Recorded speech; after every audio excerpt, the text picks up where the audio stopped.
कहानी की शुरुआत में हम देखते हैं हमारे मेल लीड किम को, जो दिखने में बहुत मासूम लग रहा था, लेकिन सच्चाई किसी को भी नहीं पता है। किम अपने घर जा रहा था, तभी एक आदमी कार से उस पे सिगरेट फेंक देता है, लेकिन किम कुछ नहीं कहता है और आगे बढ़ने लगता है। तभी वो आदमी जानबूझकर अपनी कार को किम से टक्कर मार देता है और किम के पास आके उसे बोलने लगता है, क्या मुझे तुम्हें पैसे देने चाहिए, क्योंकि मेरी वजह से तुम्हें चोट लग गई है।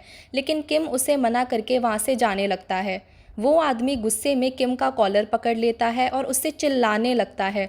एक सेकंड के लिए किम उन्हें गुस्से भरी नज़रों से देखता है, लेकिन अगले ही पल वो अपनी नज़रें नीचे कर लेता है, क्योंकि वहाँ एक आदमी खड़ा होकर उन्हें देख रहा था।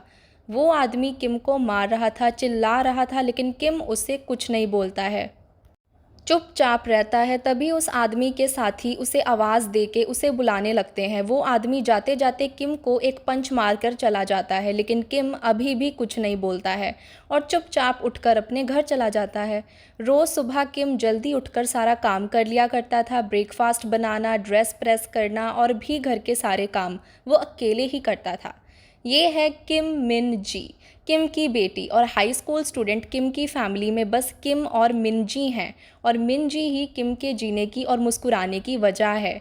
मिन जी रेडी होकर स्कूल के लिए जाने लगती है। तभी शॉपकीपर उसे बताने वाला होता है कि किम को कुछ लोग मार रहे थे, लेकिन अचानक चुप हो जाता है और बात को घुमा देता है। तभी स्कूल की बस आ जाती है, जिसमें एक लड़का भी मौजूद था। उसका नाम है नाम होन मिन जी।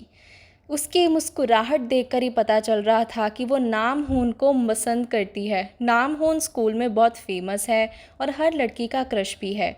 यहाँ किम भी अपने काम पे पहुँच जाता है। अभी भी उसके दिमाग में कल वाला हादसा ही था, इसीलिए वो मिंजी को गिफ्ट में कुछ सेल्फ डिफेंस की चीज़ें देने का डिसाइड करता है। तभी उनकी ऑफिस की एक लड़की आके उन्हें बोलती है, आपको मिंजी से ही पूछना चाहिए कि उसे क्या चाहिए। तब किम थोड़ा सैड होके बोलता है, वो मुझे बात ही नहीं करती है। अगर उसकी माँ होती तो शायद उतनी प्रॉब्लम नहीं होती। वो लड़की इमोशनल हो जाती है और ऑफिस के बाद शॉप चलने के लिए मान जाती है। इतना बोल के वो वहाँ से चली जाती है। ऑफिस ख़त्म होने के बाद किम और सांग गा जाके मिंजी के लिए गिफ्ट ले लेते हैं। घर पे आके किम उसे मिंजी के रूम में छुपा देता है। किम बहुत खुश था। वो मिंजी से बात करने आता है, लेकिन मिंजी उसे सही से बात नहीं करती, जिसकी वजह से किम का मूड ख़राब हो जाता है। वो अपने रूम में चला जाता है। मिंजी थोड़ी फ्रस्ट्रेटेड थी, इसीलिए वो रूम में आ जाती है। मिंजी फ़ोन पे हायरी की प्रोफाइल देख रही थी। उसी के साथ नामहून की भी प्रोफाइल थी। मिंजी उसकी फ़ोटोज़ चेक करने लगती है, लेकिन गलती से उस पर लाइक कर देती है। तभी नामहून का मैसेज आता है, तुम कौन हो। मिंजी घबराहट में फ़ोन बंद करके रख देती है। दूसरे दिन स्कूल में हायरी और उसकी फ्रेंड्स मिलकर मिंजी का जिम यूनिफॉर्म डस्टबिन में फेंक देती हैं, लेकिन मिंजी उन्हें कुछ बोल नहीं सकती थी, इसीलिए वो हिम्मत करके जिम जाने लगती है। तभी नामहून आके उसे अपना यूनिफॉर्म दे देता है। जिम में आने के बाद टीचर मिंजी से बात कर रहे थे। तभी हायरी को पता चल जाता है कि ये नामहून का यूनिफॉर्म है। हायरी भी नामहून को पसंद करती थी, इसीलिए उसे जेलसी होने लगती है।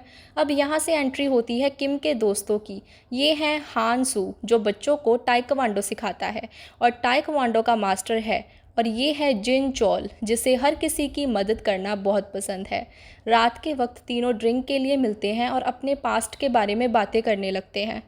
तभी वहाँ बैठे कुछ गुंडे उन्हें देख के चिल्लाने लगते हैं। किम बिल्कुल भी बहस नहीं करना चाहता था, इसीलिए वो अपने दोस्तों को लेके जाने लगता है। लेकिन तभी वो गुंडे जिन के पास आके उसकी बेटी के बारे में गलत बातें बोलने लगते हैं। गुस्से में जिन उन लोगों को मारने लगता है। किम परेशान होकर बाहर चला जाता है। तभी कोई फ़ोन करके पुलिस को भी बुलाने लगता है। हांसू जैसे तैसे जिन को रोकता है और पुलिस को गुंडों को लेके जाने बोलता है। यहाँ दूसरे दिन स्कूल में मिंजी नामहून को उसका जिम यूनिफॉर्म देने जाती है। तभी नामहून उसे बताता है कि उसे पता चल गया है कि मिंजी ने ही उसके फ़ोटो को लाइक किया था और अब उसकी आईडी नामहून के पास आ गई है। अब कभी भी मैसेज कर सकता है। दोनों बात कर रहे होते हैं, तभी पीछे हायरी उन्हें देख लेती है, लेकिन वो अपने गुस्से को काबू में करके वहाँ से चली जाती है।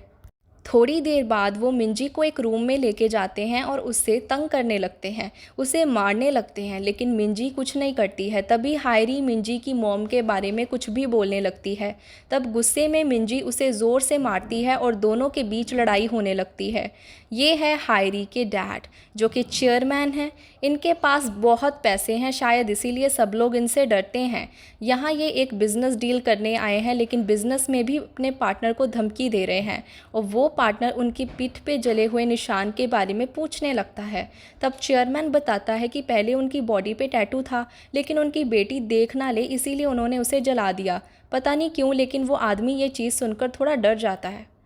थोड़ी देर बाद टीचर किम को कॉल करके बुलाते हैं। किम अपना सारा काम छोड़कर जल्दी से स्कूल के लिए निकल जाते हैं।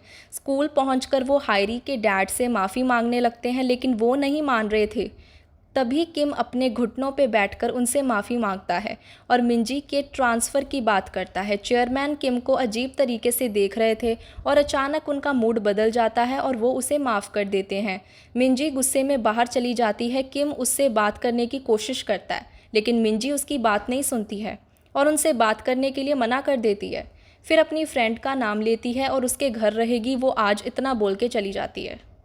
मिंजी अपनी फ्रेंड के घर जा ही रही होती है, तभी उसके फ़ोन पे नामहून का मैसेज आता है और वो उसे स्कूल के पीछे वाले गेट पे बुलाता है। मिंजी बिना कुछ सोचे सीधा उसके पास चली जाती है।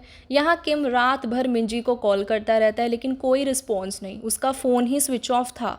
कॉल करते करते सुबह हो जाती है। किम परेशान होकर मिंजी की फ्रेंड को कॉल करता है, लेकिन वो बताती है कि मिंजी तो वहाँ आई ही नहीं। किम उसी वक्त मिंजी के स्कूल जाता है और वहाँ वो नामहून से मिलता है। नामहून बताता है कि कल किसी ने उसको मार के उसका फ़ोन छीन लिया था और उससे मैसेज किया था पीछे वाले गेट पे जाने के लिए। किम जल्दी से उस जगह पहुंचता है, लेकिन वहां सिर्फ खून ही खून था, मिंजी का नामो निशान भी नहीं था। किम यहाँ वहां ढूंढने लगता है, तभी बारिश होने लगती है और पूरा खून साफ हो जाता है। और तभी वहाँ हायरी और उसके साथ एक आदमी वहाँ आता है। वो दोनों बहुत खुश हो गए थे क्योंकि सारे सबूत मिट चुके थे। तभी पीछे से किम आवाज़ देता है और मिंजी के बारे में पूछता है, लेकिन तभी वो आदमी किम पे हमला करने लगता है। लेकिन तब पता चलता है किम कोई मामूली इंसान नहीं है, उसके आगे कोई भी नहीं टिक सकता। फिर हम फ्लैशबैक में आते हैं, जहां किम ने किसी बड़े आदमी पर गन तानी हुई होती है और कहता है मुझे जाने दो, मैं डिस्चार्ज होना चाहता हूं। पता चलता है किम पहले एक डिटेक्टिव था, नॉर्थ कोरिया में स्पाई की तरह काम कर चुका है और साउथ कोरिया में भी डबल एजेंट के रूप में काम करता रहा।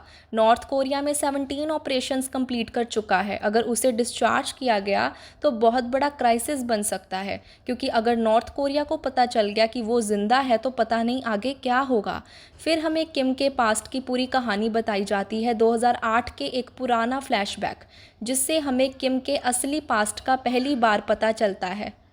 इस सीन में किम अपनी जवानी में दिखता है एक नया फील्ड एजेंट अपने सीनियर ऑफिसर बॉस के साथ बैठा होता है। बॉस एक सीरियस टोन में बताता है कि इससे पहले भी उनके कई ट्रेंड सोल्जर्स नॉर्थ कोरिया में छुपके से भेजे गए थे, ताकि वहाँ किसी तरह शांति स्थापित की जा सके या इंटेलिजेंस कलेक्ट की जा सके, लेकिन उनमें से कोई भी वापस नहीं लौट पाया। किसी को सिंगापुर में मार दिया गया, किसी को जापान में और किसी को हांगकांग में, जैसे कोई उन्हें सिस्टमैटिकली ख़त्म कर रहा हो। बॉस गुस्से और दुख दोनों में कहता है कि उसे पूरा यकीन है कि इन सब की हत्या के पीछे नॉर्थ कोरिया के जनरल ब्यूरो ऑफ इंटेलिजेंस के डिप्टी डायरेक्टर जोंग स्यून का हाथ है। आंखों में सख्त इरादा लिए वो किम से सीधा कह देता है हमें उसे मारना होगा और ये काम सिर्फ तुम कर सकते हो। अगले ही सीन में रात के अंधेरे में किम अपनी बाइक पर सड़क पर निकल पड़ता है। काफ़ी देर पीछा करने के बाद उसे पता चल जाता है कि जोंग स्योन अपनी गाड़ी में अपने कई आर्म्ड सोल्जर्स के साथ किसी सीक्रेट रास्ते से गुजर रहा है। गाड़ी एक सुनसान टनल के अंदर घुस जाती है और वहीं किम का मौका होता है। वो सामने से आकर उन पर सीधा फायरिंग शुरू कर देता है। एक एक करके सबको मार गिराता है, सिर्फ जोंग स्योन जिंदा बचता है। किम उसे ज़बरदस्ती अपनी गाड़ी में बिठाता है और वहां से निकलने की कोशिश करता है, लेकिन तभी पीछे से नॉर्थ कोरिया के और भी कई सोल्जर्स उन्हें घेर लेते हैं। रास्ता बिल्कुल बंद हो जाता है। किम को समझ आ जाता है कि अब बचना मुश्किल हो, इसीलिए वो शांत लहजे में जोंग स्योन से कहता है ये वही जगह है जहां हम दोनों मरेंगे, और अगले ही पल गाड़ी को सीधा पानी में उतार देता है ताकि दुश्मन उन्हें जिंदा ना पकड़ सके। कुछ देर बाद न्यूज़ चैनल्स पर खबर चलती है कि एक बड़े ऑपरेशन में 2 अफसरों की मौत हो गई है। सबको यही लगता है कि उनके बॉस को मारने वाला शख्स कोई नॉर्थ कोरियन सोल्जर ही था, और अब जब दोनों ऑफिसर्स खुद पानी में डूबकर मर चुके हैं तो केस बंद समझा जाता है। किम का बॉस ये खबर टीवी पर देखता है, हल्का सा मुस्कुराता है और अकेले बैठे हुए बुड़बुड़ाता है। लगता है उसको सच में छुट्टी चाहिए थी, इसीलिए ऐसे चला गया। इस लाइन से पता चलता है कि बॉस को अंदर ही अंदर शक है कि किम जिंदा है और उसने जानबूझकर अपनी मौत का नाटक रचाया है। इसी बीच किम सीधा हॉस्पिटल पहुंचता है क्योंकि उसकी पत्नी येजिन प्रेग्नेंट है और उसका लेबर पेन शुरू हो चुका है। किम कॉरिडोर में बेचैनी से टहलता रहता है। अंदर सर्जरी चल रही होती है। काफ़ी देर के इंतज़ार के बाद डॉक्टर्स बाहर आते हैं और बताते हैं बेबी बिल्कुल ठीक है, एक प्यारी सी लड़की हुई है, लेकिन हम बहुत कोशिश के बावजूद आपकी वाइफ को बचा नहीं पाए। ये सुनते ही किम का चेहरा उतर जाता है। वो अंदर जाता है और पहली बार अपनी नन्ही सी बच्ची को गोद में उठाता है। यही बच्ची आगे चलकर हमारी मिज़ी बनती है। मरने से पहले येजिन अपनी आखिरी सांस में किम का हाथ पकड़कर कहती है, अपने पुराने पास्ट को यहीं छोड़ दो, अब तुम्हारी सबसे बड़ी जिम्मेदारी मिंजी है। उसे ऐसा इंसान बनाना है जिसे दुनिया का हर शख्स प्यार करे। इतना कहते ही उसकी आंखें हमेशा के लिए बंद हो जाती हैं और किम अकेला अपनी बच्ची के साथ रह जाता है। कुछ ही देर बाद किम सीधा अपने बॉस के ऑफिस पहुंचता है और बिना कुछ सोचे सीधा उस पर गन तान देता है। गुस्से और दर्द भरी आवाज़ में कहता है, आपने वादा किया था कि इस ऑपरेशन के बाद मैं अपने घर वापस जा सकता हूं। मुझे अब डिस्चार्ज चाहिए। अगर आपने ऐसा नहीं किया तो मैं यहाँ मौजूद तुम सबको गोली मार दूंगा। बॉस उसकी आंखों में उतरी हुई बेबसी और गुस्सा देखकर समझ जाता है कि किम अब पीछे हटने वाला नहीं है, इसीलिए मजबूरी में उसकी बात मान लेता है और उसे ऑफिशियली डिस्चार्ज कर दिया जाता है। इसके बाद हम एक छोटा सा इमोशनल मॉन्टेज देखते हैं जिसमें कई सालों का सफ़र दिखाया जाता है।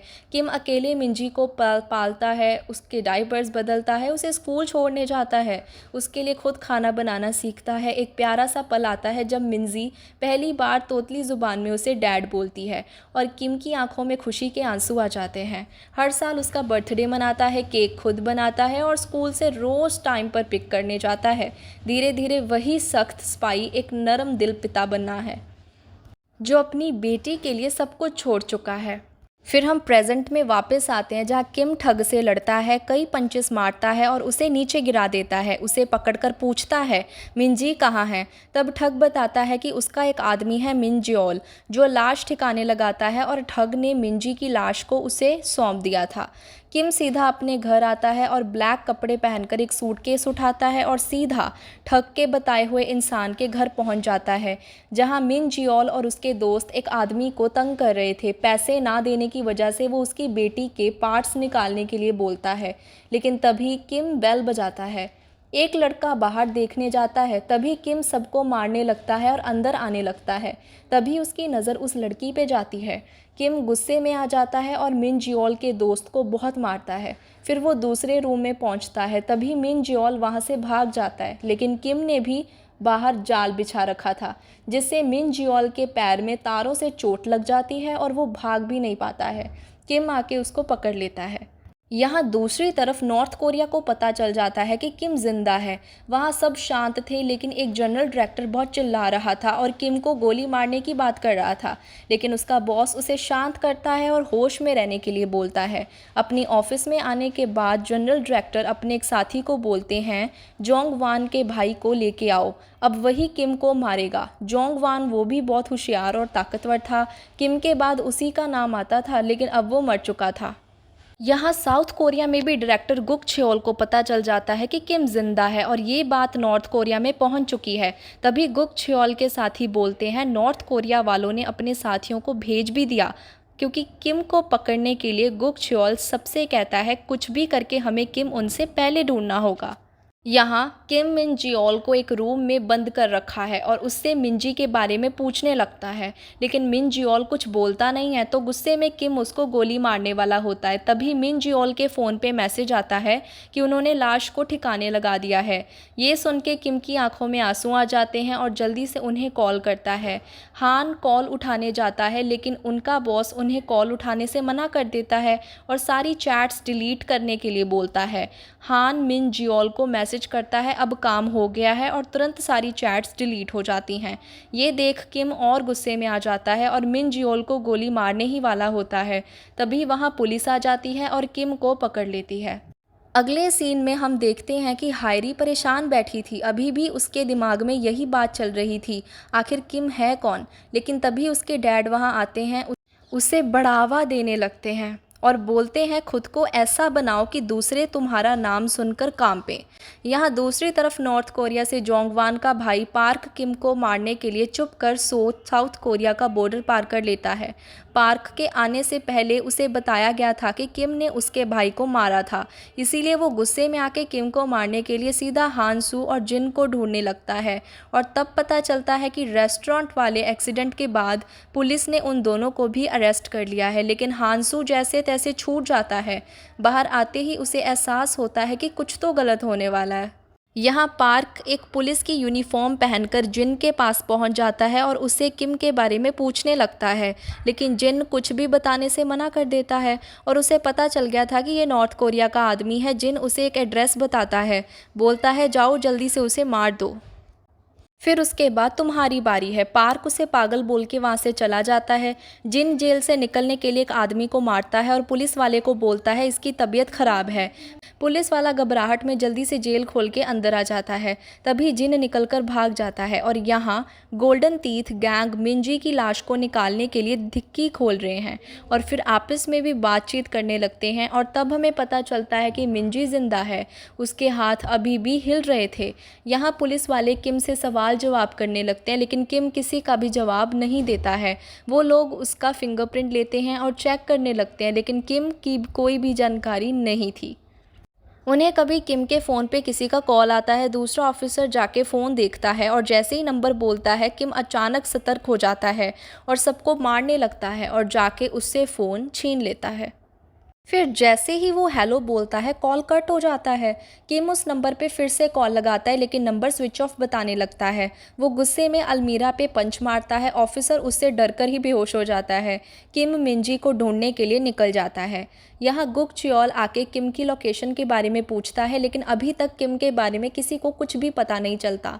किम को ढूंढना इतना आसान नहीं था, इसीलिए गुक चियोल अपनी पूरी टीम लेके किम को ढूंढने के लिए निकलता है। दूसरे सीन में हम देखते हैं कि सांग गा को एक कॉल आता है। उससे बात होने के बाद सांग गा का मूड ही चेंज हो जाता है और वो जल्दी से अपनी जैकेट लेके बाहर निकल जाती है। फिर हम अगले सीन में किम के पड़ोसी शॉपकीपर ली को देखते हैं, जो कॉल पे बात करने के बहाने बाहर जाता है और अपनी शॉप में जाके टेबल उठाता है और उसमें से गन निकाल कर रख लेता है। यहाँ गवान छान को हायरी का बिहेवियर अजीब लगने लगता है। उसके दिमाग में बार बार हायरी के किए गए सवाल ही चल रहे थे, इसीलिए वो नाम को ऑर्डर देता है कि हायरी को क्या हुआ है। उसका पता लगाने नाम सीक्रेट रूम में आके हायरी की प्रोफाइल चेक करने लगता है। फिर उसे मिनहू का नाम दिखता है और वो उनकी चैट्स पढ़ने लगता है, जिसमें कुछ भी क्लियर नहीं था, लेकिन बहुत सी अजीब बातें लिखी हुई थी। यहाँ दूसरी तरफ पार्क किम के घर में घुस जाता है और उसे ढूंढने लगता है। तभी उसे किम के रूम में मिंजी की फ़ोटो दिखती है। वो और सबूत ढूंढने के लिए मिंजी के रूम में जाता है, जहां उसे पता चलता है कि मिंजी अभी एक हाई स्कूल स्टूडेंट है।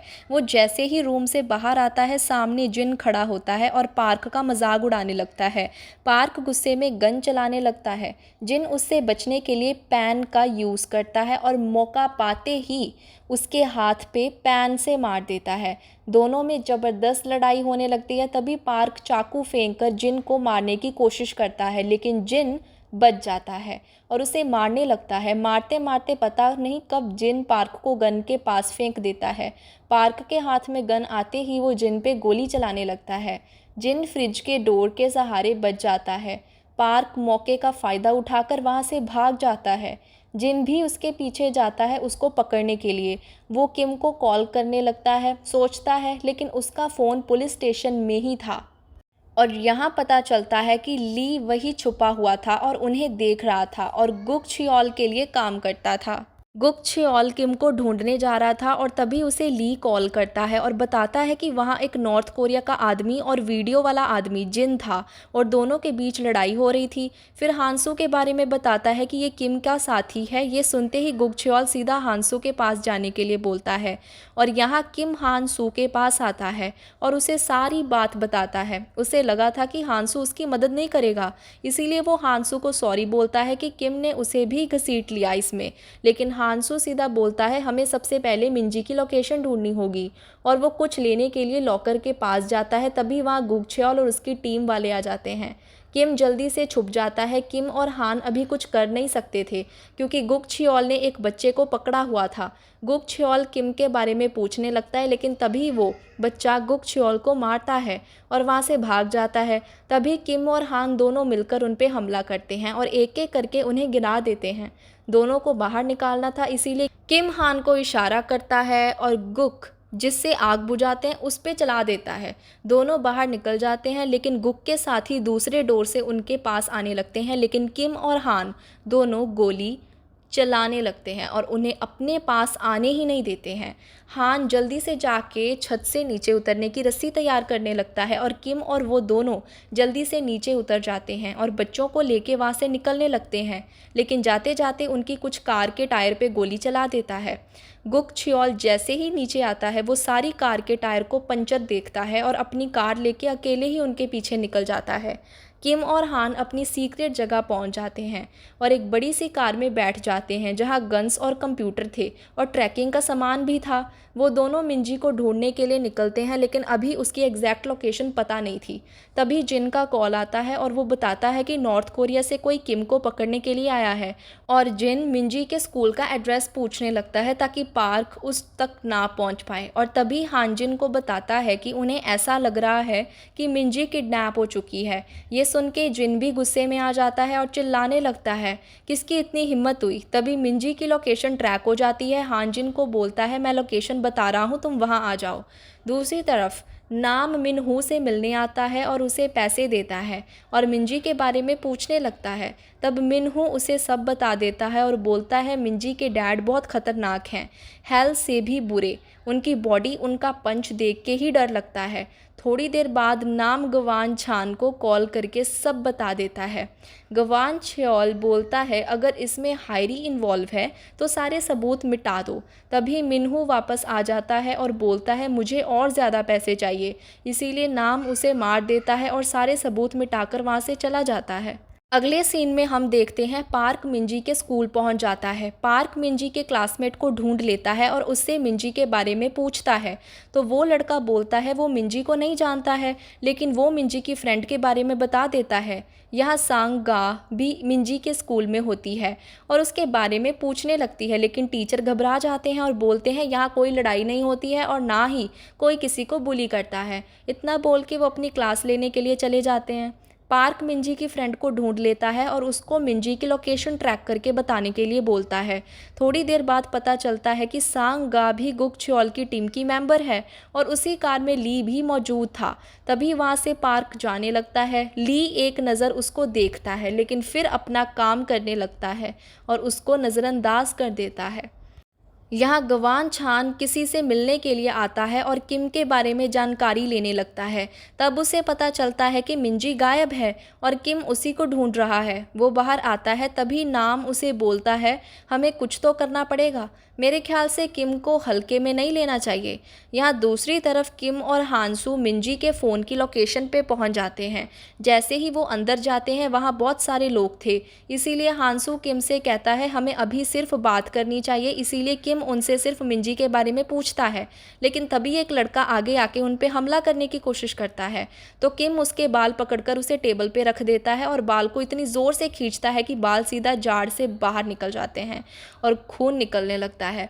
सब उन्हें देखकर डरने लगते हैं। किम उस लड़के को लेके आगे जाता है और हांसू उन लोगों से लड़ने लगता है।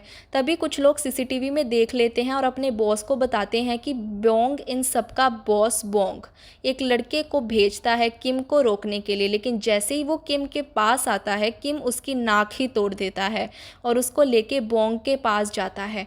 किम मिंजी का फ़ोन ढूंढने लगता है, तभी उसकी नज़र बोंग की शर्ट पे जाती है और जो की चेन मिंजी के फ़ोन में लगा था वो उसे दिख जाता है।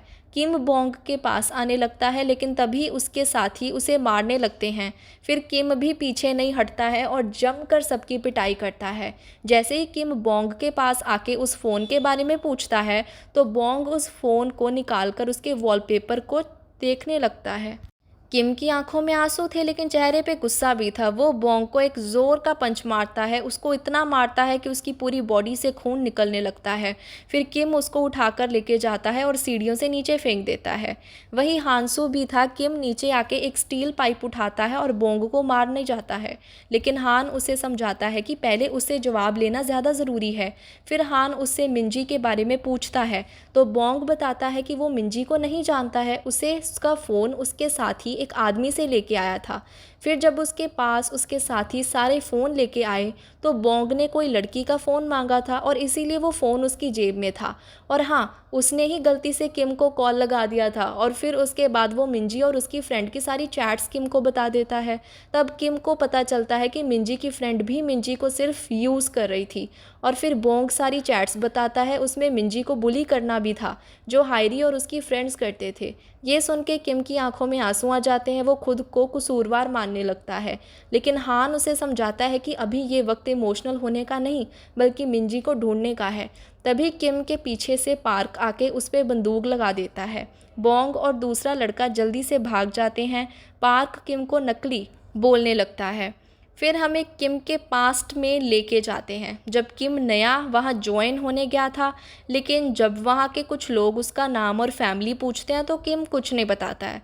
तब एक आदमी जिन को वहाँ बुलाया जाता है और ये थी किम और जिन की पहली मुलाकात। वहाँ सबसे ताकतवर जिन को माना जाता है। वहाँ के लोग किम को अपनी स्किल्स दिखाने के लिए बोलते हैं और जिन को बोलते हैं किम को ज़िंदा रहने देना।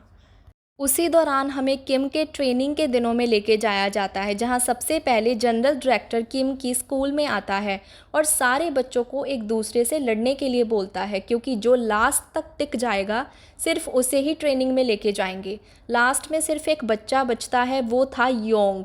लेकिन डायरेक्टर किम को भी अपने साथ लेके चलने का ऑर्डर देते हैं और वहाँ ले जाके उनसे बहुत मेहनत कराते हैं और बहुत जुल्म भी करते हैं।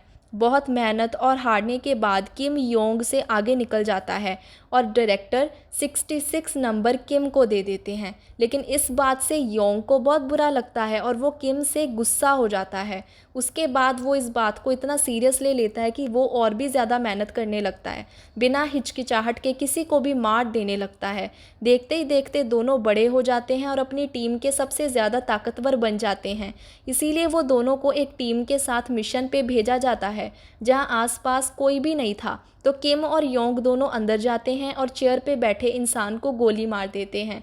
लेकिन जब योंग उसके पास जाके देखता है तो वहाँ कोई इंसान नहीं था, वो नकली डॉल था और उस पे बॉम्ब लगा हुआ था। इससे पहले कि वो वहाँ से भागते, बॉम्ब ब्लास्ट हो जाता है और वहाँ की सारी चीज़ें चूर चूर हो जाती हैं। और तभी पता चलता है कि योंग मर गया है, लेकिन किम थोड़ा दूर था इसीलिए वो बच जाता है।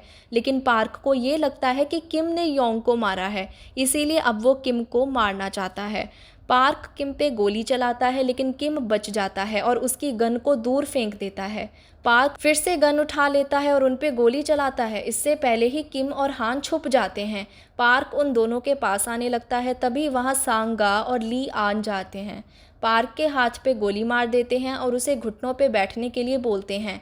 किम और हान बाहर आते हैं। किम हान को बताने लगता है कि सांग उसकी कुलीग है और ली उसके पड़ोस में इस्त्री करने वाला है। ली बोलता है, तुम्हें हैरानी नहीं हो रही है हमें ऐसे देखकर? तो किम बोलता है, मैं भी हर किसी पे नज़र रखता हूँ। सांग किम को सरेंडर करने के लिए बोलती है। तब किम उन दोनों को बताता है कि मिंजी किडनैप हो गई है और वो उसे ढूंढना चाहता है। ये सुन के दोनों थोड़े इमोशनल हो जाते हैं। तभी किम और हान वहाँ से बाहर चले जाते हैं। तभी पार्क गन छीन लेता है और ली पे गोली चला देता है और बाहर जाने लगता है। सांग उसे रोकने की बहुत कोशिश करती है, लेकिन पार्क बाहर निकल जाता है। लेकिन तब तक किम और हान जा चुके थे। सांग अंदर आती है, उसे लगा कि ली सच में मर गया है, लेकिन तभी वो होश में आ जाते हैं। उन्हें बुलेट प्रूफ जैकेट पहनी थी। लेकिन यहाँ पता चलता है कि गोली किम को छूकर निकल गई है। हान डॉक्टर के पास जाने के लिए बोलता है लेकिन किम मना कर देता है। तभी सामने से जिन भी वहाँ पहुँच जाता है। हान उसे ठोकने ही वाला था लेकिन जिन बच जाता है। तीनों उस आदमी के पास पहुँचते हैं जिससे बोंग ने मिंजी का फ़ोन लिया था। उस आदमी के पास पहुँचने के बाद किम उसे मिंजी का फ़ोन दिखाकर पूछता है कि उसे वो फ़ोन कैसे मिला। तो वो आदमी बताता है कि वो फ़ोन उसने डस्टबिन से लिया था और उसे कोई आदमी फेंक गया था, लेकिन उसे उसके बारे में कुछ भी याद नहीं है। तब किम उससे रिक्वेस्ट करने लगता है कि उसे जो भी याद हो वो बता दे। थोड़ी देर सोचने के बाद वो बताता है कि BMW थी, वाइट कलर की, और कोई नंबर प्लेट नहीं था, और जो आदमी था उसने पोनीटेल बांधी थी। इसके बाद तीनों सीधा CCTV चेक करने लगते हैं और उन्हें उस आदमी यानी कांग मान की फ़ोटो मिल जाती है, जिससे स्कैन करने के बाद उन्हें उसकी पूरी जानकारी मिल जाती है और वो उसकी लोकेशन ट्रैक करने लगते हैं। और अगले सीन में हमें पता चलता है कि गोल्डन टीथ को आलू से नफ़रत है। उसकी वजह ये है कि जब वो एक आम गुंडा था तब उसके बॉस ने उससे छत से धक्का दे दिया है। गोल्डन का बहुत ब्लड निकला था लेकिन वो ज़िंदा बच गया था, और जब वो ठीक हो गया तब उसने अपने बॉस को मार दिया और ख़ुद बॉस बन गया। उसके बाद उसे ग्वानशान ने मिलने के लिए बुलाया था और वो गोल्डन की बेइज्जती कर रहा था। गुस्से में गोल्डन और उसकी गैंग हमला करती है लेकिन ग्वानशान के आगे वो टिक नहीं पाता है। वो लड़ने की बहुत कोशिश करता है लेकिन ग्वानशान उससे एक कदम आगे था। गोल्डन को इतना मारने के बाद ग्वानशान के आदमी गोल्डन के मुंह में खोलता हुआ आलू डाल रहे थे, जिससे उसका मुंह पूरा जलने लग रहा था, और आखिर में उसे अपने घुटनों पे बैठकर माफ़ी मांगनी पड़ी थी। थोड़ी देर बाद वो और उसके साथी मिंजी की लाश को ठिकाने लगाने के लिए लेके जाने लगते हैं। तभी एक आदमी आके उन्हें रोकता है लेकिन वो लोग उससे भी मार देते हैं। यहाँ किम और हान लोकेशन के बहुत करीब थे, 90% हो चुके थे। तभी जिन देखता है वहाँ सामने एक आदमी खड़ा है जो था गुक छियोल, और जैसे ही उनकी गाड़ी वहाँ पहुँचती है वहाँ ब्लास्ट हो जाता है और उनकी गाड़ी पलट जाती है। और तभी लोकेशन बस ट्रैक होने वाली थी कि किम की नज़र सिर्फ उसी पे थी। यहाँ मिंजी जिंदा थी, उसे होश आ जाता है और वो बोरी में से निकलने लगती है, और फाइनली यहाँ 100% भी हो जाता है और किम को लोकेशन का पता चल जाता है। लेकिन बाहर एक मुसीबत खड़ी थी। गुक छियोल वो किम को बाहर निकलने के लिए बोलता है लेकिन कार से हान बाहर आता है। हान बोलता है तुम्हें अंदाज़ा भी नहीं है तुमने मेरा कितना बड़ा नुकसान किया है। इतना बोलते ही वो स्ट्रेचिंग करने लगता है जैसे अब असली लड़ाई शुरू होने वाली है। तभी गुक छियोल बिना वक्त गवाए गोली चला देता है लेकिन हान उससे बचते हुए हवा में उछल जाता है और रोल होते हुए उसके बिल्कुल पास पहुंच जाता है। फिर वो गुक छियोल को किक मारने ही वाला होता है, तभी गुक छियोल साइड हो जाता है और दोनों के बीच ज़बरदस्त लड़ाई शुरू हो जाती है। इसी मौके का फ़ायदा उठाकर किम पीछे से गुक छियोल की गाड़ी लेके वहाँ से निकल जाता है। गुक छियोल गुस्से में आके हान पे और भी खतरनाक हमला करता है और चाकू से उसके पैर पे वार कर देता है। तभी वहाँ गुक छियोल की पूरी टीम भी पहुँच जाती है लेकिन हान का दिमाग उस वक्त भी काम करता है। वो अचानक गुक छियोल को नदी में गिरा देता है, फिर जिन को बाय बोलता है और खुद भी नदी में कूद जाता है। गुक छियोल की टीम बस देखते ही रह जाती है। तभी जिन आराम से बाहर निकलता है, अपनी स्लीव फोल्ड करता है और सबको लगता है अब वो सबसे लड़ने वाला है, लेकिन जिन दोनों हाथ ऊपर करके बोलता है मुझे पकड़ लो। यहाँ मिंजी मदद के लिए ज़ोर ज़ोर से आवाज़ देने लगती है लेकिन वहाँ दूर दूर तक कोई भी नहीं था और ठंड इतनी ज़्यादा थी कि थोड़ी देर में कोई भी इंसान जम सकता था। यहाँ दूसरी तरफ गोल्डन टीथ नाम को एक वॉइस रिकॉर्डिंग भेजता है जिसमें वो और हायरी बात कर रहे थे कि हायरी ने मिंजी को मारा है। नाम ये सब गवान छान को बता देता है, इसीलिए गवान छान हायरी से सीधा पूछता है कि उसने मिंजी को मारा है या नहीं, लेकिन हायरी मना करने लगती है और बोलती है मिंजी उसे बुली करती थी, विक्टिम वो है, मिंजी नहीं। तभी गवान छान उसे एक ज़ोर का थप्पड़ मारता है और फिर से पूछता है तुमने उसे मारा या नहीं। इस बार हायरी टूट जाती है और हाँ बोल देती है, रोते हुए माफ़ी मांगने लगती है। गवान छान उसे गले लगाकर बोलता है तुम्हें उसे नहीं मारना चाहिए था, मुझे बोलती मैं उसे मारता, मैंने तुम्हारी हर ख्वाहिश पूरी की है। इतना कहते ही पहली बार ग्वानशान की आंखों में आंसू निकल आते हैं।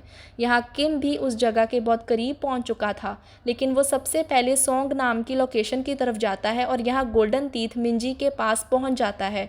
उसे देखते ही मिंजी डर के मारे छुप जाती है। गोल्डन अंदर जाके उसे ढूंढने लगता है। वो बस मिंजी तक पहुँचने ही वाला होता है तभी उसके फ़ोन पे ग्वानशान का कॉल आ जाता है। गोल्डन जल्दी से बाहर निकलता है और गुआनशान से बोलता है तुम्हारी बेटी भी बहुत अच्छी किलर बनेगी, बिल्कुल तुम पर गई है। तब गुआनशान उसे फेस टू फेस मिलने की बात करता है। गोल्डन खुश होके बोलता है मुझे 2 बिलियन चाहिए, और हाँ तुम्हारे प्यारे नाम के तीत भी चाहिए। मुझे वीडियो बना लेना उसके तीत तोड़ते वक्त, और अकेले ही आना। गुआनशान हाँ बोलकर फ़ोन रख देता है, लेकिन अगले ही पल उसके चेहरे पर एक अजीब सी मुस्कुराहट आ जाती है, क्योंकि वो अकेला नहीं बल्कि बहुत सारे लोगों को लेकर निकल चुका था। उधर गोल्डन को अभी भी लग रहा था कि सब कुछ उसके प्लान के हिसाब से चल रहा है, लेकिन उसी वक्त पीछे से दरवाज़ा खुलने की हल्की सी आवाज़ आती है। गोल्डन तुरंत मुड़कर उस तरफ देखने लगता है।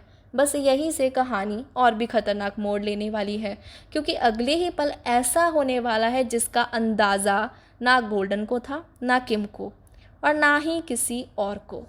फिर हमें मिंजी के बचपन में लेके जाया जाता है, जहाँ किम उस शहर में न्यू शिफ्ट हो रहा था। जिन और हान भी वहीं मौजूद थे। मिंजी थोड़ी दूर बैठकर उस जगह को देख रही थी। तभी जिन और हान किसी बात पर झगड़ा करने लगते हैं, और किम का सारा ध्यान उन दोनों की तरफ चला जाता है। लेकिन बस कुछ ही सेकंड बाद जब वो वापस मुड़कर देखता है तो उसके होश उड़ जाते हैं, क्योंकि मिंजी वहाँ आसपास कहीं भी नहीं थी। किम घबरा जाता है, और जिन और हान भी तुरंत उसके साथ मिंजी को ढूंढने लगते हैं। उधर कुछ बच्चे हाइड एंड सी खेल रहे थे, इसीलिए वो मिंजी को भी अपने साथ ले जाते हैं और छुपने के लिए बोलते हैं। सारे बच्चे वहाँ से चले जाते हैं और मिंजी गार्डन के एक छोटे से रूम में जाकर छुप जाती है, लेकिन उसे ये बिल्कुल भी अंदाज़ा नहीं था कि अगले ही पल क्या होने वाला है। थोड़ी देर बाद एक लेडी आती है और बिना देखे उस रूम का दरवाज़ा बंद कर देती है। मिंजी तुरंत दरवाजे के पास जाकर उसे खोलने की कोशिश करती है, लेकिन वो लॉक हो चुका था। फिर भी वो ज़रा भी नहीं घबराती। वो एक चेयर के ऊपर चढ़कर विंडो से ज़ोर ज़ोर से आवाज़ लगाने लगती है। तभी बाहर से गुजरती एक लड़की की नज़र उस पर पड़ जाती है। उधर किम इतना परेशान था कि वो अपना सीक्रेट वेपन यूज़ करने ही वाला होता है। तभी अचानक मिंजी उसके सामने आ जाती है। किम बिना एक पल गवाए उसे ज़ोर से गले लगा लेता है और बोलता है अब से मुझे बताए बिना कभी कहीं मत जाना। फिर वो उस लड़की का भी दिल से धन्यवाद करता है जिसने उसकी बेटी को ढूंढने में मदद की थी। फिर हम प्रेजेंट में वापस आते हैं, और इस बार सब कुछ उल्टा होने वाला था, क्योंकि गोल्डन अपनी आंखों से मिंजी को जिंदा देख लेता है। मिंजी तुरंत दरवाज़ा बंद करके उसके पीछे एक लकड़ी का डंडा लगा देती है। गोल्डन पूरी ताकत से दरवाज़ा खोलने की कोशिश करता है, लेकिन हर बार नाकाम हो जाता है। अब पहली बार गोल्डन के चेहरे पर असली डर साफ दिखने लगता है। वो गुस्से में अपने साथियों को बार बार कॉल करता है, लेकिन कोई भी फ़ोन नहीं उठाता। तब उसे समझ आने लगता है कि कुछ बहुत बड़ी गड़बड़ हो चुकी है, और अगर ग्वानछान को पता चल गया कि मिंजी अभी भी जिंदा है तो सबसे पहले उसकी ही मौत होगी। इसीलिए वो तुरंत अपने दूसरे साथियों को कॉल करके बोलता है ऑफिस जाकर देखो आखिर वहाँ चल क्या रहा है। लेकिन उस ऑफिस में जो हो चुका था उसका अंदाज़ा गोल्डन को सपने में भी नहीं था, क्योंकि यहाँ किम ने उसके साथियों की इतनी बुरी हालत कर दी थी कि कोई खड़ा होने लायक भी नहीं बचा था। उनमें से एक आदमी किसी तरह जान बचाकर भाग निकला था, लेकिन बोंग की किस्मत इतनी अच्छी नहीं थी। किम उसे बिल्कुल भी नहीं छोड़ रहा था, क्योंकि उसने ही झूठ बोला था कि मिंजी मर चुकी है। किम आखिरी बार बोंग से पूछता है मिंजी कहाँ है।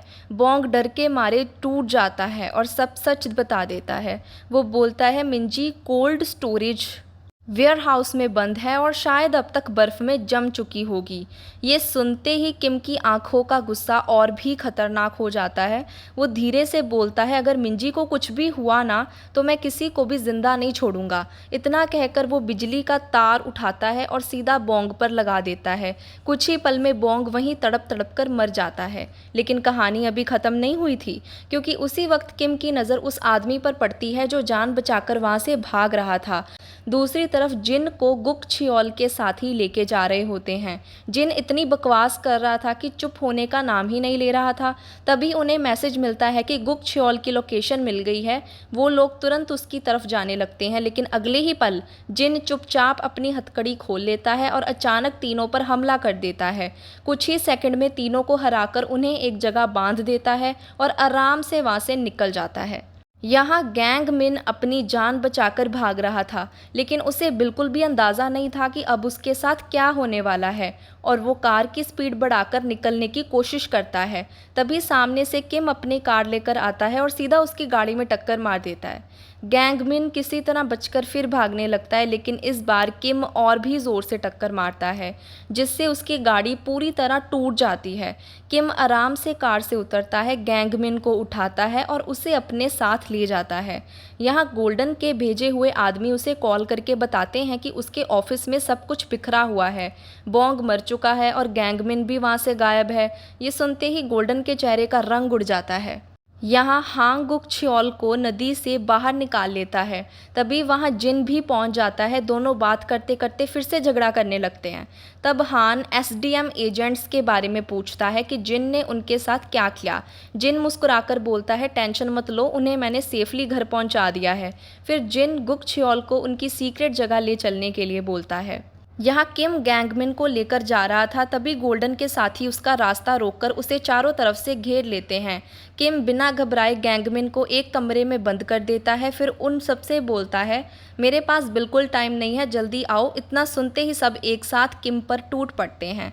दूसरी तरफ गोल्डन मिंजी को कोल्ड स्टोरेज वेयरहाउस से बाहर निकालने की कोशिश कर रहा था। वो उसे समझाता है कि ना तुम्हारी मेरी कोई दुश्मनी है, ना ही हम एक दूसरे को जानते हैं। तुम बस चुपचाप बाहर आ जाओ, मैं तुम्हें जिंदा जाने दूंगा। मुझे तो सिर्फ तुम्हारी लाश मिली थी, इसीलिए मैं तुम्हें यहाँ लेकर आया था, वरना मेरी तुमसे कोई दुश्मनी नहीं है। लेकिन मिंजी उसकी एक भी बात नहीं मानती। वो बोलती है, तुम झूठ बोल रहे हो, तुमने गार्ड को मारा था और बहुत से लोगों को भी मारा था। तुम्हें क्या लगता है मैं इतनी बेवकूफ़ हूँ कि तुम्हारी बात मानकर बाहर आ जाऊंगी? जैसे ही मैं बाहर आऊंगी तुम मुझे फिर से मार दोगे। गोल्डन गुस्से में आ जाता है और बोलता है, मुझे लगा था तुम आसानी से मान जाओगी, लेकिन तुम तो बहुत ज़्यादा चालाक निकली। यहाँ किम सबको हरा देता है, फिर दरवाज़ा खोलकर गैंगमिन को बाहर निकालता है। गैंगमिन डर के मारे खुद ही उसके पास आ जाता है और बोलता है, चलो चलते हैं। किम उसे लेकर निकल ही रहा होता है, तभी अचानक एक कार तेज़ रफ्तार में आकर दोनों को टक्कर मार देती है। किम को कुछ नहीं होता, लेकिन जैसे ही वो सामने देखता है, पता चलता है कि वो आदमी पार्क है। पार्क कार से उतरकर किम को ढूंढता है, लेकिन किम गायब हो चुका था। वो इधर उधर देख ही रहा होता है, तभी किम उसके पीछे आ जाता है। पार्क हंसकर बोलता है, मिंजी नहीं मिली क्या? लगता है तुम अपनी बेटी से कभी मिल नहीं पाओगे। ये सुनते ही किम का गुस्सा फूट पड़ता है और वो सीधा पार्क पर हमला कर देता है। दोनों के बीच एक बहुत ही खतरनाक फाइट शुरू हो जाती है। लड़ाई के दौरान पार्क बोलता है, ऐसे ही तुमने मेरे बड़े भाई को भी मारा था ना? ये सुनकर किम एक पल के लिए सोच में पड़ जाता है कि इसका बड़ा भाई कौन था। इसी मौके का फ़ायदा उठाकर पार्क फिर से हमला कर देता है और यही पता चलता है कि गैंगमिन अभी भी जिंदा है। यहाँ दूसरी तरफ गुआन छान गोल्डन से मिलने के लिए निकल चुका था। वो नाम को भी फ़ोन करके बुला लेता है। उसके चेहरे की मुस्कुराहट देखकर ही लग रहा था कि इस बार वो गोल्डन के साथ कुछ बहुत ही खतरनाक करने वाला है। यहाँ जिन और हान कहीं जा रहे थे। जिन इतनी तेज़ आवाज़ में रेडियो चला रहा था कि हान के कान फटने वाले थे। हान उसे मना करता है, लेकिन जिन सुनता ही नहीं। आखिर में हान गुस्से में कार से उतर जाता है। जिन अकेले ही निकल जाता है और हान की नज़र अचानक किसी चीज़ पर पड़ती है, जिसे देखकर वो उसकी तरफ चल देता है। यहाँ किम पार्क को रोकने की कोशिश करता है और उसे सच समझाता है, तब वो उसका असली नाम लेता है। अपना असली नाम सुनते ही पार्क एकदम इमोशनल हो जाता है, क्योंकि उसका असली नाम उसके भाई के अलावा किसी को भी नहीं पता था। तब किम बताता है कि उसने उसके भाई को नहीं मारा था, बल्कि दोनों को हमेशा एक दूसरे के खिलाफ खड़ा किया जाता था। फिर भी दोनों बहुत अच्छे दोस्त बन गए थे। ट्रेनिंग में जाने के बाद किसी को भी अपना असली नाम याद नहीं था, लेकिन जोंगवान को खुद का नहीं बल्कि किम का नाम याद था। उसे सिर्फ इतना याद था कि किम के नाम के आखिर में किम था और किम का नंबर 73 था, जबकि असली 66 जोंगवान था। उस मिशन में ब्लास्ट होने के बाद जोंगवान मरने की हालत में था। उसका पैर शरीर से अलग हो चुका था। किम उसे देखकर इतना टूट गया था कि खुद भी मरना चाहता था, लेकिन जोंगवान ने उसे रोक दिया और बोला, तुम्हें जिंदा रहना होगा, मुझसे वादा करो कि तुम अपनी ज़िंदगी जियोगे। इतना कहकर वो हमेशा के लिए मर जाता है। तभी कुछ लोग वहाँ आकर किम पर गन तान देते हैं, लेकिन किम किसी तरह बचकर निकल जाता है। यहाँ दूसरी तरफ मिंजी किम को याद करके रो रही थी। उसे बहुत बुरा लग रहा था कि उसने कभी भी किम से अच्छे से बात नहीं की थी। फिर वो वहाँ से निकलने का प्लान बनाती है, लेकिन बाहर अभी भी गोल्डन मौजूद था। तभी बारिश शुरू हो जाती है और उसी वक्त गैंगमिन भी वहाँ पहुँच जाता है। वो गोल्डन को बोलता है, लड़की का बाप आ गया है, वो हमें जिंदा नहीं छोड़ेगा। इतना बोलते ही बेहोश हो जाता है। तभी गोल्डन को दरवाज़ा खुलने की आवाज़ सुनाई देती है। वो तुरंत अंदर भागता है, लेकिन मिंजी कहीं नज़र नहीं आती। अचानक पीछे से मिंजी उस पर हमला कर देती है। गोल्डन वहीं बेहोश हो जाता है। मिंजी तुरंत बाहर निकलती है, लेकिन देखती है गैंगमैन को भी होश आ गया है। वो उस पर भी हमला करके उसे बेहोश कर देती है और वहाँ से भागने लगती है, लेकिन गेट के बाहर पहुँचते ही उसके कदम वहीं रुक जाते हैं, क्योंकि सामने ग्वान चान बहुत सारे गुंडों के साथ खड़ा था। मिंजी घबराकर फिर से कहीं छुप जाती है। यहाँ किम पार्क को बताता है कि जोंगवान के मरने के बाद जनरल को डायरेक्टर बना दिया गया था और उन्हें किसी की मौत का कोई अफसोस नहीं था, जबकि उस मिशन पर भेजने वाले भी वहीं थे। इसी वजह से किम ने वो जॉब छोड़ दी। फिर किम बोलता है, जोंगवान ने मुझसे कहा था जिंदा रहना और अपनी ज़िंदगी जीना, और यही बात उसने तुमसे भी कही थी। ये सुनकर पार्क को यकीन हो जाता है कि किम सच बोल रहा है। किम उसे बोलता है, अब अपनी ज़िंदगी जियो, बाकी फैसला तुम्हारा है। इतना कहकर वो वहाँ से चला जाता है और मिंजी को ढूंढते हुए कोल्ड स्टोरेज वेयरहाउस पहुंचता है। वहां उसे एक बॉक्स पर लिखा हुआ दिखता है, मुझे माफ़ कर देना डैड, और उसके नीचे लिखा होता है, मुझे डर लग रहा है। ये देखते ही किम समझ जाता है कि मिंजी अभी जिंदा है। वो तुरंत बाहर भागता है और देखता है मिंजी गेट पार करके उस जगह से निकल चुकी है। अपनी बेटी के जिंदा होने का एहसास होते ही किम के चेहरे पर पहली बार सुकून नजर आता है। यहाँ नाम गोल्डन के ऑफिस में पहुँचता है और देखता है कि वहाँ सब कुछ बिखरा हुआ है। बोंग भी मर चुका है। यहाँ दूसरी तरफ गुक छियोल के साथी उसे ढूंढ लेते हैं। गुक छियोल सबसे पहले किम के बारे में पूछता है, लेकिन उसे बताया जाता है कि किम अभी तक नहीं मिला। हान का भी कुछ पता नहीं है और जिन ने सरेंडर कर दिया था, लेकिन फिर से भाग गया। ये सुनकर गुक छियोल गुस्से से सब पर चिल्लाने लगता है। तब सांग गा उसे उसका वॉलेट देती है, लेकिन उसके अंदर से पैसे, क्रेडिट कार्ड सब गायब थे। तभी उसके फ़ोन पर मैसेज आता है कि उसके अकाउंट से 1 मिलियन कट चुके हैं। ये देखकर वो और भी ज़्यादा गुस्से में वहाँ से निकल जाता है। यहाँ नाम गोल्डन के पास पहुँचता है और उसे पकड़कर उसके दांत तोड़ देता है। फिर मिंजी के बारे में पूछता है। गोल्डन कुछ नहीं बोलता, बस इतना कहता है, अगर वो मर गई तो तुम लोग मुझे भी मार दोगे। नाम पूरी जगह मिंजी की लाश ढूंढता है, लेकिन उसे कहीं कुछ नहीं मिलता। फिर वो दोबारा गोल्डन से पूछता है, मिंजी की लाश कहाँ है। तब गोल्डन सच बता देता है कि मिंजी अभी भी जिंदा है। ये सुनते ही नाम तुरंत अपने आदमियों को उसे ढूंढने भेज देता है और एक आदमी को बोलता है गोल्डन को ख़त्म कर दो, लेकिन जैसे ही वो हमला करता है गोल्डन उल्टा उसे ही मार देता है और मौका देखकर चुपचाप वहाँ से भाग निकलता है। यहाँ मिंजी रोड पर किसी से लिफ्ट मांगने की कोशिश करती है, लेकिन कोई भी अपनी कार नहीं रोकता। सब उसे नज़रअंदाज करके निकल जाते हैं। तभी उसी रोड पर किम भी पहुंच जाता है, लेकिन उसे मिंजी कहीं नज़र नहीं आती। वो तुरंत सांगा को कॉल करके अपनी लोकेशन बताता है और रोड के सारे सीसीटीवी कैमरास चेक करने के लिए बोलता है। फिर कहता है, बस एक बार मिंजी मिल जाए, उसके बाद मैं खुद तुम्हारे हवाले हो जाऊँगा। फुटेज देखते ही मुझे कॉल करना। इतना कहकर वो फ़ोन रख देता है। सांगा गुकछोल के पास जाकर सब कुछ बता देती है। इस बार वो और ली खुलकर किम की साइड ले रहे थे और सब लोग मिलकर गुकछोल को समझाने लगते हैं कि पहले किम की मदद कर देते हैं, बाद में वो खुद सरेंडर कर देगा। लगभग सब लोग इस बात से सहमत थे, लेकिन गुकछोल का दिमाग में कुछ और ही चल रहा था। वो धीरे से बोलता है, अगर उसकी सबसे बड़ी कमज़ोरी मिंजी है तो जाओ, पहले उसे ही पकड़ो। और उधर मिंजी को आखिर एक कार लिफ्ट दे देती है। शुरू में वो बहुत खुश होती है, लेकिन कुछ ही देर बाद उसकी आंखें भारी होने लगती हैं। वो बेहोश हो जाती है। तब जाकर पता चलता है कि उसे लिफ्ट देने वाला कोई आम इंसान नहीं, बल्कि ग्वानछान का ही आदमी था। इसका मतलब मिंजी एक बार फिर गलत लोगों के हाथ लग चुकी थी और किम को अभी तक इस बात का ज़रा सा भी अंदाज़ा नहीं था। फिर हमें एक और फ्लैशबैक में ले जाया जाता है जो किम के भागने के तुरंत बाद का होता है। अपनी पहचान छुपाने के लिए किम एक सस्ती सी जगह पर रूम लेने जाता है ताकि कुछ दिन शांति से रह सके, लेकिन उसकी किस्मत देखिए, उसे वहाँ एक भी रूम नहीं मिलता। किम को भी बिल्कुल अंदाज़ा नहीं था कि जिस जगह वो छुपना चाहता है उसी जगह के दोनों रूम्स पहले से ही दो अजीब लोगों ने ले रखे हैं। एक रूम में जिन रहता था और दूसरे में हान। यही वो पल था जहाँ किस्मत धीरे धीरे इन तीनों को एक दूसरे के करीब ला रही थी। रात होते ही किम चुपचाप एक छोटे से ढाबे पर खाना खाने पहुंचता है। वो बिना किसी से बात किए सिर्फ अपना सूप और खाना खाने में लगा होता है। तभी अचानक जिन भी वहीं आ जाता है और थोड़ी ही देर बाद हान को भी आवाज़ देकर बुला लेता है। शुरू में तीनों बिल्कुल अजनबी थे, लेकिन जिन की आदत ही कुछ ऐसी थी कि वो हर जगह हंगामा कर देता था। खाना आने के बाद भी जिन और हान किसी बात पर उलझ रहे थे। दोनों की बहस इतनी बढ़ जाती है कि वो ढाबे के बाहर निकलकर सच में लड़ने लगते हैं। इधर दोनों एक दूसरे को धक्के मार रहे होते हैं और उधर किम जैसे कुछ हुआ ही ना हो बिल्कुल आराम से बैठकर अपना सूप पीता रहता है। शायद उस वक्त किम को भी नहीं पता था कि ये दोनों पागल लोग एक दिन उसकी ज़िंदगी का सबसे बड़ा सहारा बनने वाले हैं। और बस इसी छोटे से सीन के साथ उन तीनों की दोस्ती की शुरुआत होती है, एक ऐसी दोस्ती जो आगे चलकर मौत से भी टकरा जाएगी। फिर हम सीधा प्रेजेंट में वापस आते हैं, जहां वक्त किम के हाथ से फिसलता जा रहा था। दूसरी तरफ गुक छेओल अपनी पूरी टीम को लेकर मिंजी को पकड़ने के लिए निकल चुका था। उसका प्लान बिल्कुल साफ था, अगर किम तक पहुंचना है तो उसकी सबसे बड़ी कमजोरी को पकड़ो। लेकिन इसी बीच सांग गा के दिमाग में अचानक एक बात आती है। उसे एहसास होता है कि अगर उसने अभी किम की मदद नहीं की तो शायद बहुत देर हो जाएगी। सिर्फ कुछ सेकंड सोचने के बाद वो छुपके से किम को मिंजी की लोकेशन मैसेज कर देती है। जैसे ही किम मैसेज पढ़ता है उसके दिमाग में तुरंत बोंग की कही हुई बात घूमने लगती है। बोंग ने भी मरने से पहले ग्वानछान के कंस्ट्रक्शन साइट का नाम लिया था। अब किम को यकीन हो जाता है कि मिंजी वहीं हो सकती है और तभी एंट्री होती है हान की। हान अपनी बाइक लेकर सीधा किम के पास पहुंचता है। दोनों एक दूसरे की तरफ देखते हैं।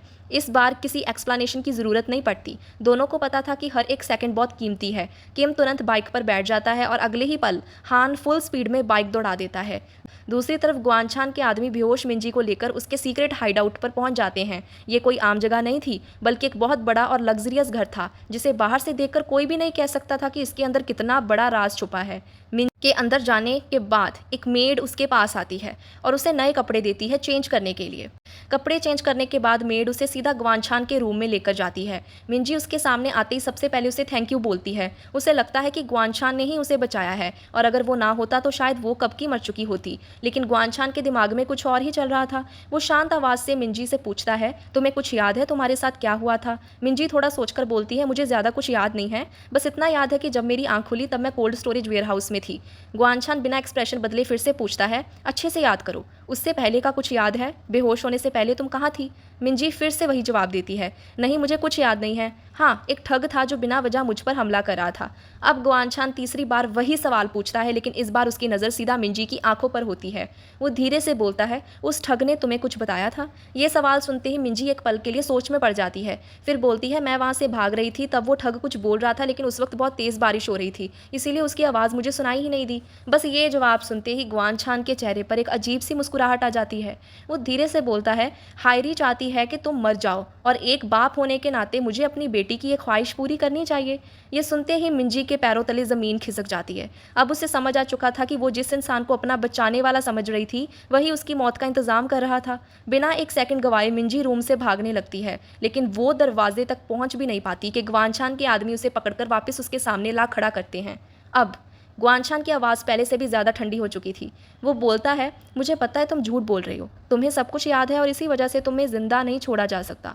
इतना कहकर वो एक इंजेक्शन निकालता है और धीरे धीरे मिंजी की तरफ बढ़ने लगता है। मिंजी डर के मारे पीछे हटती जाती है और हर गुजरता सेकंड उसकी उम्मीद ख़त्म कर रहा था। लेकिन तभी अचानक डोरबेल बजती है। घर के अंदर खड़े सब लोग एक दूसरे की तरफ देखने लगते हैं। तभी गेट तोड़कर गुक छेओल अपनी पूरी टीम के साथ अंदर घुस चुका था। अब पूरा घर एसडीएम एजेंट्स से भर चुका था और हर कोई सिर्फ एक ही चीज़ ढूंढ रहा था, मिंजी।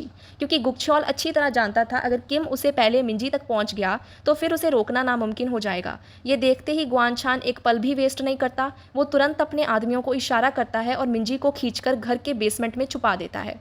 अब एक तरफ किम पूरी रफ्तार से इसी जगह की तरफ आ रहा था और दूसरी तरफ मिंजी मौत के बिल्कुल करीब बेसमेंट में कैद हो चुकी थी। जैसे ही गुक छेओल अपनी टीम के साथ अंदर आता है उसे सब कुछ बिल्कुल नॉर्मल दिखाई देता है। घर में हर चीज़ अपनी जगह पर थी और पहली नज़र में देखकर कोई भी नहीं कह सकता था कि कुछ ही देर पहले यहाँ मौत का खेल चल रहा था। लेकिन गुक छेओल की नज़र बहुत तेज़ थी। वो आसपास देखते हुए अचानक एक चेयर की तरफ इशारा करता है और बोलता है, लगता है यहाँ अभी कुछ देर पहले कोई मेहमान आए थे, क्योंकि इस चेयर की पोजीशन बिल्कुल नॉर्मल नहीं है। ये सुनकर ग्वानछान हल्का सा मुस्कुराता है और बोलता है, लगता है तुम जानते ही नहीं हो मैं कौन हूँ। गुक छेओल बिना एक्सप्रेशन बदले जवाब देता है, हाँ जानता हूँ, ग्वानछान, कंस्ट्रक्शन के चेयरमैन हो तुम। फिर वो सीधा उसकी आंखों में देखकर बोलता है, चलो अब सीधी बात करते हैं, मिंजी कहाँ है? चुपचाप उसे हमारे हवाले कर दो। एक पल के लिए पूरा माहौल बिल्कुल खामोश हो जाता है। फिर गवान चान हल्की सी हंसी के साथ बोलता है, तुम गलत जगह आ गए हो, सिविलाइजेशन से हो, फिर भी इतना नहीं पता कि किसी के प्राइवेट प्लेस में बिना परमिशन घुसना अच्छी बात नहीं होती। लेकिन तभी बाहर से अचानक गोलियों की आवाज़ गूंजने लगती है। नाम बिना किसी डर के अंदर घुस चुका था। जो भी उसके रास्ते में आ रहा था वो बिना सोचे उस पर गोली चला रहा था। कुछ ही पल में कई लोग ज़मीन पर गिर चुके थे और नाम सीधा अंदर की तरफ बढ़ने लगता है। इसी बीच गुकछोल के फ़ोन पर ऊपर से कॉल आ जाता है। जैसे ही वो कॉल रिसीव करता है, दूसरी तरफ से उस पर ज़ोर ज़ोर से चिल्लाया जाता है और तुरंत उस जगह को छोड़ने का ऑर्डर दिया जाता है। गुकछोल चाहकर भी कुछ नहीं कर सकता था। गुस्से में वो अपनी टीम को बाहर चलने का ऑर्डर दे देता है, लेकिन उन सबसे अनजान थोड़ी ही दूर किम और हान छुपकर ये सब देख रहे थे।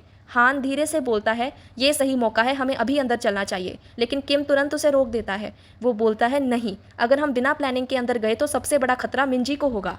तभी हान की नज़र घर के पीछे की तरफ पड़ती है। वो देखता है कि सांगा और ली छुपके से घर के पिछले रास्ते से अंदर घुस रहे हैं। दोनों बिना किसी को पता चले धीरे धीरे घर के अंदर पहुंच जाते हैं और हर रूम में मिंजी को ढूंढना शुरू कर देते हैं। काफ़ी देर तक कुछ भी नहीं मिलता, लेकिन फिर अचानक उन्हें एक सीक्रेट पैसेज नज़र आता है। दोनों बिना वक्त गवाए उसके अंदर चले जाते हैं। अंदर पहुंचते ही वो देखते हैं कि 2 आदमी पहरा दे रहे हैं। अगर एक भी आवाज़ हुई तो पूरा प्लान फेल हो सकता है। सांगा तुरंत अपनी करंट वाली स्टिक निकालती है और दोनों गार्ड्स को बिना शोर मचाए बेहोश कर देती है। रास्ता साफ होते ही वो और ली बेसमेंट के और अंदर बढ़ते हैं और आखिरकार उन्हें मिंजी मिल जाती है। मिंजी कुछ समझ ही नहीं पा रही थी कि ये क्या हो रहा है। मिंजी ली से पूछती है, आप यहाँ कैसे आए और ये लेडी कौन है, लेकिन दोनों कुछ नहीं बोलते हैं। ली और सांगा बिना एक सेकंड वेस्ट किए उसे लेकर बाहर निकलते हैं और सीधा गुकछोल के पास पहुंचकर मिंजी को उनके हवाले कर देते हैं। मिंजी बार बार ली की तरफ देखकर पूछती रहती है, ली अंकल, ये लोग कौन हैं, मुझे बताइए, मैं इनके साथ कहाँ जा रही हूँ।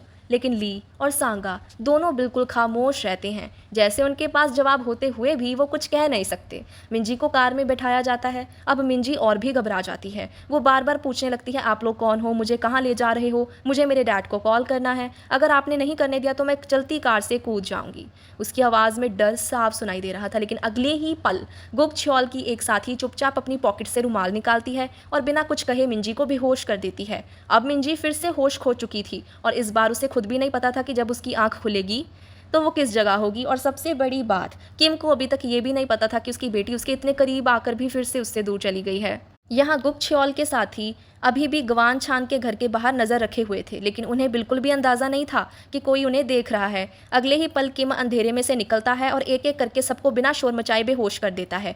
किसी को संभालने का भी मौका नहीं मिलता। फिर वो उनमें से एक ऑफिसर को पकड़कर उससे पूछता है, मिंजी कहाँ है। डर के मारे वो आदमी तुरंत सब सच बता देता है कि मिंजी अब गुकछोल के साथ वहाँ है और उसे ब्योरियो लेके जाया जा रहा है। इतना सुनते ही किम एक सेकंड भी वेस्ट नहीं करता, वो वही ऑफिसर की कार लेकर फुल स्पीड में निकल पड़ता है। कार चलाते वक्त किम की नज़र उसमें लगे ऑफिसर कम्युनिकेशन सिस्टम पर पड़ती है, जिससे सारे ऑफिसर्स एक दूसरे से बात करते थे। किम तुरंत उसी से कनेक्शन बनाता है। जैसे ही लाइन कनेक्ट होती है, वो सबसे पहले मिंजी को आवाज़ देता है, बेटा मैं आ रहा हूँ, तुम ठीक हो ना, अब बिल्कुल टेंशन मत लेना। लेकिन दूसरी तरफ से कोई जवाब नहीं आता, क्योंकि मिंजी अभी भी बेहोश थी। तभी गुकछोल की आवाज़ सुनाई देती है। वो हल्की सी मुस्कुराहट के साथ बोलता है, तुम तो बड़े तेज़ निकले, इतनी जल्दी तुम्हें पता भी चल गया कि मिंजी कहाँ है। किम की आवाज़ गुस्से से बाहर आती है। वो सीधी धमकी देता है कि मिंजी को कुछ भी नहीं होना चाहिए। गुकछोल बिना घबराए बोलता है, तुम्हें कैसा लग रहा है, नॉर्थ के होके इतने साल साउथ में बिना किसी को पता चले घूमते रहे। इतना कहकर वो कॉल कट कर देता है। अब किम के पास सिर्फ एक ही टारगेट था, किसी भी कीमत पर मिंजी तक पहुंचना। इसी बीच कहानी का मोड़ अचानक बदलता है और हम मिलते हैं जिन की वाइफ से। जैसे ही जिन अपने घर में घुसता है, वो एकदम रुक जाता है, क्योंकि उसकी वाइफ पहले से ही उसके इंतजार में थी। वो खुद भी एक सोल्जर है और रैंक में जिन से भी ऊपर है। जिन उससे इतना डरता है कि उसके चेहरे का कॉन्फिडेंस एक सेकंड गायब भी हो जाता है। उसकी वाइफ गुस्से में पूछती है, तुम 3 दिन से घर नहीं आए, कहीं कोई दूसरी तो नहीं मिल गई। जिन घबराकर तुरंत बोलता है, मैं ऐसा कभी नहीं कर सकता, अगर मैंने ऐसा किया तो तुम मुझे गोली मार दोगी। उसकी बात सुनकर भी वो चुप रहती है। फिर जिन सीरियस होते हुए बताता है कि किम की बेटी मिंजी किडनैप हो गई है और हम पिछले 3 दिन से उसे ढूंढ रहे हैं। ये सुनते ही उसकी वाइफ का सारा गुस्सा एक पल में शांत हो जाता है। वो बिना कुछ सोचे सीधा बोलती है कि जितनी जल्दी हो सके किम की मदद करो। इतना कहकर वो रूम से बाहर चली जाती है। जैसे ही दरवाज़ा बंद होता है, जिन चैन की सांस लेता है, लेकिन असली सरप्राइज अभी बाकी था। वो रूम के बीच रखी टेबल को साइड करता है। नीचे एक सीक्रेट डोर छुपा हुआ था। जिन उसे खोलता है और सीधा नीचे उतर जाता है। अंदर पहुंचते ही सामने एक सीक्रेट रूम था, जहाँ हर तरफ अलग अलग तरह के वेपन्स, राइफल्स, पिस्टल्स, स्नाइपर और मॉडर्न गन्स रखी हुई थी। ऐसा लग रहा था जैसे किसी इंसान का रूम नहीं बल्कि एक छोटा सा सीक्रेट आर्मरी हो, और अब जिन भी इस जंग में पूरी तैयारी के साथ उतरने वाला था। यहाँ गुप्त छॉल मिंजी को लेकर इंटेरोगेशन रूम की तरफ जाने लगता है। सबको लग रहा था कि अब मिंजी उनके कब्जे में पूरी तरह आ चुकी है, लेकिन किसी को बिल्कुल भी अंदाजा नहीं था कि हान पहले ही उनके हेडक्वार्टर्स के अंदर घुस चुका है। तब हमें पता चलता है कि हान उनकी कार के नीचे छुपकर ही यहाँ तक पहुँचना था। मौका मिलते ही वो उनके एक साथी को चुपचाप बेहोश कर देता है और उसका आईडी कार्ड निकाल लेता है। फिर वही आईडी कार्ड यूज़ करके बिना किसी को शक हुए बिल्डिंग के अंदर घुस जाता है। लेकिन अंदर पहुंचते ही हान के कदम एक पल के लिए रुक जाते हैं। जिस इंटेरोगेशन रूम में मिंजी को ले जाया जा रहा था उसके बाहर बहुत ही टाइट सिक्योरिटी लगी हुई थी। हर तरफ गार्ड्स खड़े थे। सीधा अंदर घुसना लगभग नामुमकिन था, लेकिन हान के दिमाग में कुछ और ही चल रहा था। तभी उसकी टक्कर एक सफाई करने वाली आंटी से हो जाती है। हान उन्हें बिना नुकसान पहुंचाए बांध देता है और उनकी ट्रॉली में से एक रस्सी और पानी की बोतल ले लेता है। ये देखकर शायद आप भी सोच रहे होंगे कि सिर्फ एक रस्सी और बोतल से वो इतनी सिक्योरिटी को कैसे पार करेगा, लेकिन असली प्लान अब शुरू होने वाला था। हान सीधा ऊपर मेंटेनेंस वाला सुराग जैसे रास्ते में पहुंच जाता है जहां छोटी छोटी खिड़कियां और पावर वायर्स लगी हुई थी। वो बड़ी शांति से रस्सी बनाता है, उसमें पानी की बोतल बांधता है और उसे पावर वायर के ऊपर फेंक देता है। फिर बोतल का ढक्कन हल्का सा खोल देता है। अब बोतल में से पानी की बूंदें धीरे धीरे टपकने लगती हैं और सीधा उस पावर वायर पर गिरने लगती हैं। हान बस चुपचाप खड़ा उस वायर को देख रहा था, क्योंकि उसका असली प्लान अब कुछ ही पल में अपना असर दिखाने वाला था। यहाँ इंटेरोगेशन रूम में गुप्त छॉल मिंजी के सामने बैठा है। उसकी आवाज़ बिल्कुल शांत थी, लेकिन उसके हर सवाल के पीछे कोई ना कोई मकसद छुपा हुआ था। वो धीरे से पूछता है, तुम्हें पता है तुम्हारे डैड क्या काम करते हैं?